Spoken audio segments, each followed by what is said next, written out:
TT got themselves decent disengage comp, big wombo combo. Yeah, and Zyra, Hui, MF play art, press R, people die. Yeah, and folks, so they've gone in towards a bot side invader and they're going down here, just trying to zone off from farm. Jace is alone on top side. It's not technically a lane swap, but it will be an early Sion dive.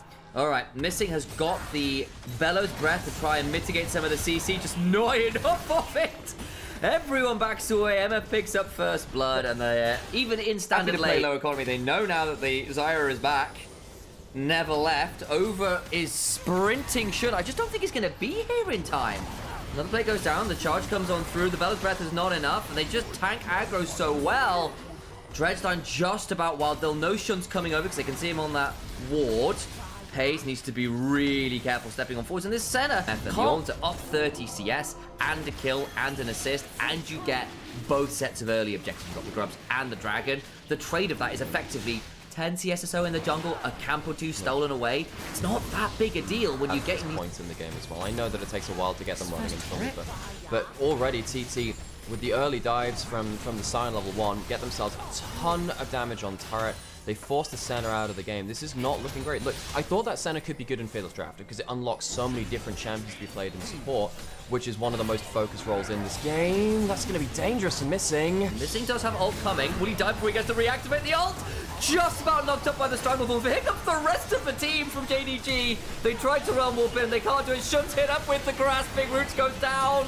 It's a unmitigated disaster for Jingdong Gaming, who are very, very dead in the bot lane. Scout does get to bot lane in time, and he brings reinforcement fortification from the plates going down. That's some very good wave play coming in from Arla. Black Cleaver up already.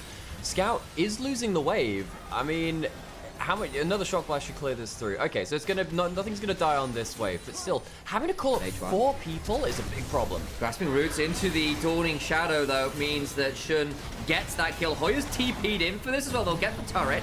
Here comes the Call of the Forge God to try and get some decent knockups in trade. Hoya pretty low. The man advantage for JDG is going on. Actually, Scout not coming along as he's in on that turret, so they get the kill. BTMF is ahead of this person by 2,000 gold as well. This number is somehow weirdly true, specifically in this game, because the Ornn is just not farming very well. Because the Nautilus is even with the Ornn, despite supposedly being farming, which is not great news. Now Hoya going to ult away, does so. JDG at least doing a decent job of playing the side lanes out. Ala and Scout done a very good job of punishing. I think that's just a dead Sion who flashes on out. They do trade out in that bot side turret, but JDG have done a decent job of getting the additional plates. Ala is going to be scary this game. Absolutely. Now the Jace has gotten a ton of gold. Setup getting jumped on by Shun. Decent self-shield with the pull. Flash away with the ult. Nice! Grim Visage forces Shun into a horrible position. I think he just gets burned down here. Needs to be very careful. Trying to find another W. Can't quite do it. Autos are all that's required for Setab to secure the kill. Oh, the solo kill from Setab. He came in as a bit of an LCK pariah. He did not have a good time over there. But on this team, on TT, besides in his ear game, which wasn't great. Wasn't great, has had a wonderful time here in the LPL. Shun, you know, he's not had himself the easiest time of it either, and with him being dead, Dragon's now going to get started up. There is going to be a recall. That's a Realm Warp as well. Setup got interrupted by that Call of the Forge God. The turnaround, though, is pretty huge. Still killed on base one. That's massive. Missing needs to flash away, but the depth charge helps secure the kill regardless. Lost the smite, however, Scout on 10% HP. Not in a great spot, and I think the Shock Blasts going to be too far out of range where the Dragon is, which should still be secured with an auto. Got a bit dicey, but they secured the kill. Shut down that MF with this amount of gold. You are in for a very bad time. Scout and Shun potentially going to get jumped on here. Hoya's coming on up. How much further do TT want to go? They lose the rep buff, and again, that's what Shun's done. He's stolen camps away while the objectives have gone down. The problem is, it's been 4 straight sets of objectives. They've not really turned to a trade. That's going to be a lot of damage onto a very squishy Ornn who gets knocked up, cannot run far enough away, even with the Dawning Shadow to shield him up. Didn't even need a bullet time, was on cooldown at that point. Scout doesn't have ult, does have flash, might have to use it. He's going to play some smoke and mirrors as he dodges out the Sion ultimate with the blast cone. Herald now started up.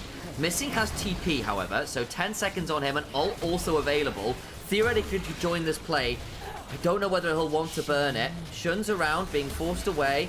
Shock Blast lands onto Beijing, but not a huge amount of damage. I think this Herald is still going to go down. It's the fight afterwards to keep our eyes on a Scout.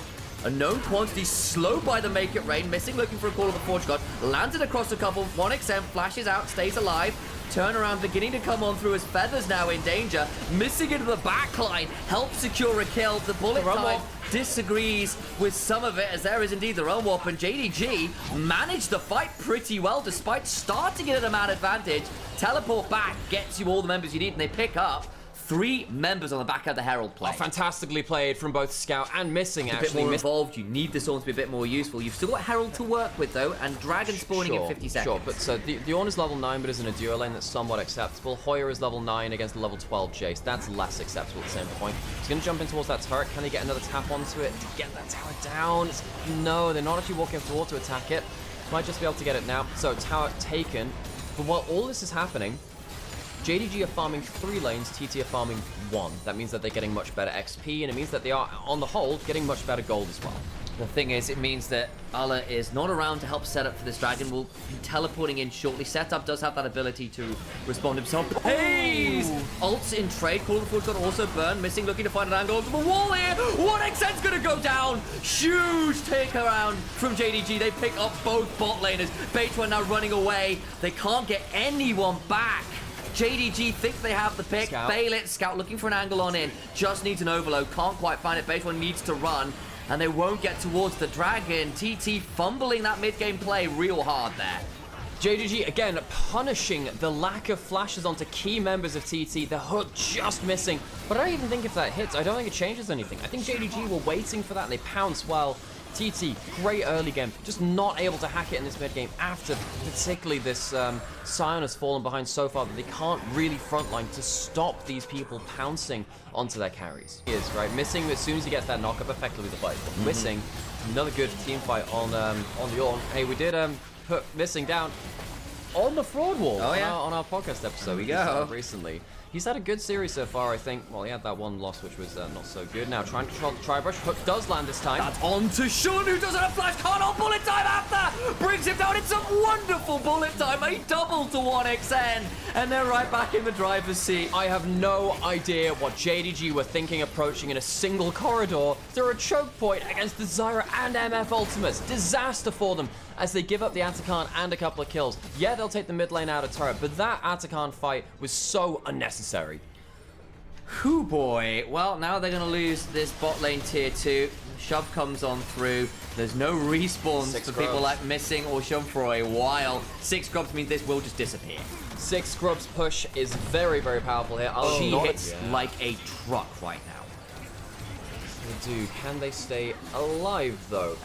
That hurts. You do have a bloodthirst. Yeah, back up again. Of all the people to take poke, 1XN is the best of them. The hook misses onto Pace. Pace's position. Hang on, Realm Warp behind 1XN needs to be very aware of where they're going. The decent knock-up. 1XN trying to mess around, play as best they can.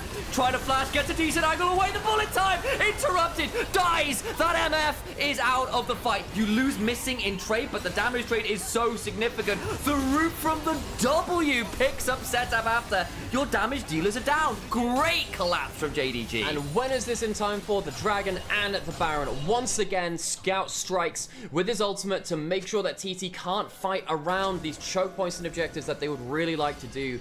JDG walk away with a bunch of important kills, even though TT saved their summoners for that big fight. They just can't walk away with the win. And like, where does 1XN go? You sort of walk your own. Like, can't go this way, can't go that way. Gets jumped on despite burning Flash Cleanse, and really hard to stay alive. That phenomenal angle from Scout. So it's really awesome. Dragon Baron trade as TT pick up, done. Yeah, and then Pace landing this W over the wall, gets set up as well. That means you can't reset with the teleport after. Big, big deal. And I know why they were there, Alex. It's because they wanted to play for the Dragon that was spawning. They wanted mid lane prior before all of that. Missing's just about to get caught. Will likely die. Does so. And that's a decent pickup. So you get rid of one of the Barons at least. He's currently... What an 8 on the scoreboard. Oh, Missing. It's still been a solid Ornn game. It's actually been, genuinely. It's actually been a game-changing Ornn performance. Into difficult choices of where they're dodging as well. And of course, the Jace doing a lot. Scout in the mid lane. That was 17 with that Rod of Ages completion as well. Very, very happy to split the lanes. It's just gone. And force TT into hard decisions. Oh, setup's in danger. Loses about 2/3 of HP bar to just an EQ combo. Is forced off the way, but that's an ult from setup. Burns. Tier 2 falls, and now TT find themselves without any turrets outside of the base.